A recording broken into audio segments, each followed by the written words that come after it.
অপ্রজেন্টেটিভ government এলে তো election commissioner ঠিকভাবে কাজ করবে? তারা তো বৈধ ভোট তালিকাকরণে সতর্ক থাকবে যে না কোনো জায়গায় ভুল হয়ে গেলে আমাকে ইউপিএর আন্ডারে অ্যারেস্ট করে নেবে।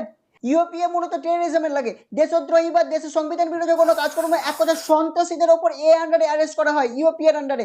এর আন্ডারে সিইসি কে অ্যারেস্ট করা হবে। দেশের কোনো বৈধ ভোটারকে যখন তার ভোট দেওয়া থেকে বাদ দেওয়া হবে, তার যে অধিকার, সে অধিকার থেকে যখন তার অধিকার হনন করা হবে, তখন সেটা দেশদ্রোহীমূলকই কাজকর্ম।